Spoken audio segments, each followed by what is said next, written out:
What if the reason that your relationships don't last has nothing to do with you and everything to do with invisible patterns that are quietly destroying your chance at love? You try so hard to get it right. You give, you're loyal.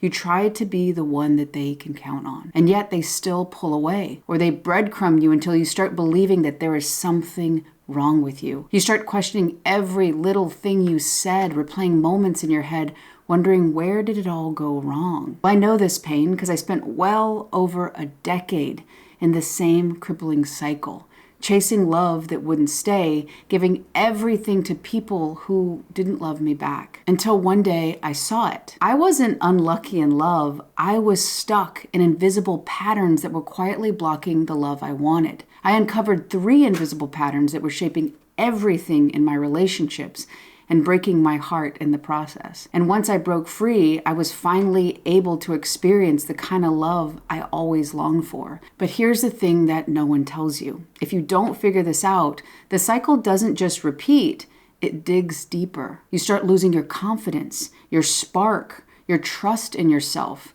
The longer you chase love that won't hold you, the more of yourself you lose trying to earn it. Until one day you wake up and you realize you spent years begging to be loved by people who were never able to give it to you. And at that point, it's not just painful, it's absolutely devastating. Now in this video, I'm gonna walk you through 3 invisible patterns that kept me stuck in heartbreak for well over a decade so that you can finally stop repeating what's been hurting you and start creating the kind of love that lasts. But what if the way you've been trying to hold on to love is actually the very thing that's pushing love away? There's one thing that I kept doing that looked like love, but it was the exact reason I continued to get hurt. And I kept thinking, if I just love them a little bit harder, they'll stay. So I overextended. I'd stay quiet when something felt off. And I kept trying so hard to prove that I was enough to keep. But instead of all this effort bringing us closer together, it made me feel emptier.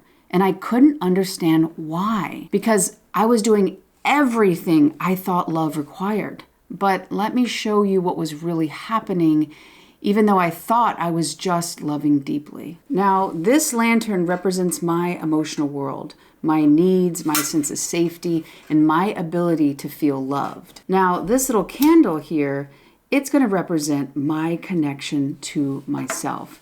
It's what keeps me grounded, steady, and okay, even when things around me feel uncertain. But what I didn't recognize is how important this light is. And I didn't see that until I started chasing someone. Now, this lantern is going to represent somebody that I was emotionally or romantically interested in. The moment I started feeling them pull away, I would panic and I would try to fix it. I'd do anything to get their attention back from them. And without realizing it, I took my light away from me. I left my lantern, my emotional world.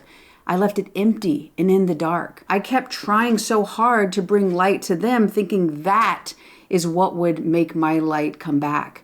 But it didn't. It disconnected me from myself. The more I chased, the more desperate I felt. And when they did finally leave, I didn't just lose them and their light. I lost my own light. And without that, I felt completely empty and worthless, like I had nothing left. And this is when I finally realized that self-abandonment never leads to love. It only disconnects you from the one person you truly need, which is yourself. Because when you're disconnected from yourself, you can't truly connect with anyone else. That kind of disconnection doesn't just make you disappear, it makes you overcompensate. In all of my effort to be loved, I just ended up disappearing from myself. And that's when you're at the crossroads. The moment you can either keep chasing them or you can finally come home to yourself. But have you ever felt that if you did stop trying to do this, the relationship would absolutely fall apart? That feeling of trying so hard and still feeling unseen. Well, that's what led me into the next trap. One that didn't look painful at first, but left me emotionally starving. It's the kind of heartbreak that doesn't come from being abandoned, but from staying, from giving everything you have to someone who can't meet you where you are. You show up, you care, you wait, you hope, and still something feels off. You start wondering whether you're asking for too much, so you dial it back. Maybe you start settling for crumbs. You convince yourself it's fine, even though you feel emotionally starving. I remember thinking, maybe if I just stay patient, they'll show up for me. Maybe they just need more time. Maybe I need to want less. But they didn't change, and I didn't feel any closer to them. Every time it happened, I blamed myself. I told myself I was too much, too emotional, too needy. But eventually what I realized was this: I wasn't too much, and neither are you. I was just never taught to recognize or honor my emotional needs. And when you don't know what your needs are, you chase the feeling of being chosen instead of choosing what actually makes you feel safe and loved. And that's how I ended up in connection after connection with people who didn't have the capacity to give me what I was starving for. Not because they were bad people, but because they couldn't meet needs I didn't know how to name. When you're unclear on what you need emotionally, you don't choose love. You repeat being rejected. You create the emotional experiences that feel familiar from the past, even if they hurt. And that's not your fault. And it is something you can finally start to change. Remember that needs can evolve as we heal. But how do you figure out what you truly need when no one has ever taught you how to ask? Well, one of the easiest places to start is by looking for what has made you feel anxious, hurt, or upset in past relationships. Were they inconsistent, distant? Were they unsure about you?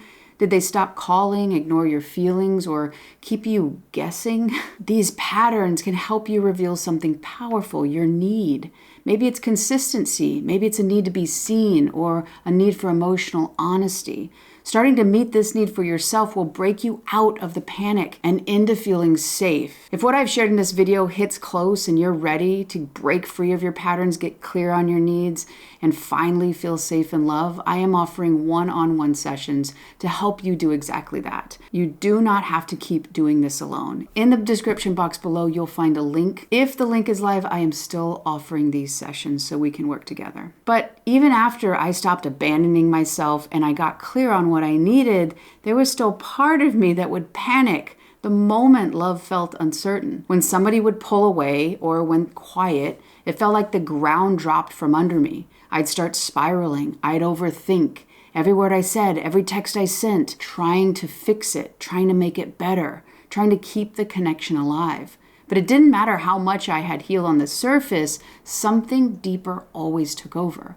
And that's when I realized this wasn't about what I believed. This is about what I had experienced long before I could ever make sense of it. These weren't just thoughts. These were attachment wounds, old emotional imprints from early on in primary relationships. And my nervous system's response said, love always disappears. Connection isn't safe.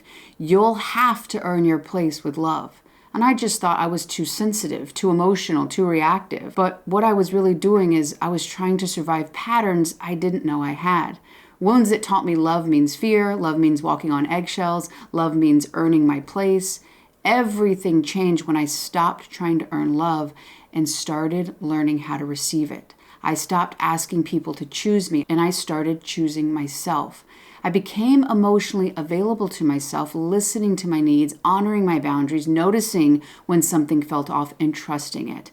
I stopped searching for somebody else to fill me up, and I started filling my own cup first. This was only possible when I started understanding my automatic interpretations, my automatic meanings when situations would happen.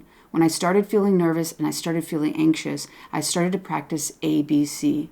Awareness the pattern in the wound is coming up, breathing into it and making a new choice to regulate myself and for me to feel safe. This was essentially me reparenting myself and loving myself in a way that I hadn't yet experienced. When you stop abandoning yourself, you stop tolerating people who do that too.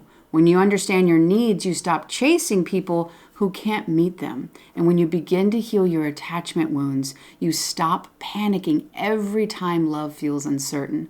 You're no longer ruled by fear. You're grounded, secure, you know your worth. And the kind of love you start to attract matches the love you're finally giving yourself. So ask yourself, which of these 3 patterns might be running your love life? I would love to hear from all of you, so comment below which of these stand out for you most. Because the moment you begin to see the truth is the moment you stop settling for pain disguised as love.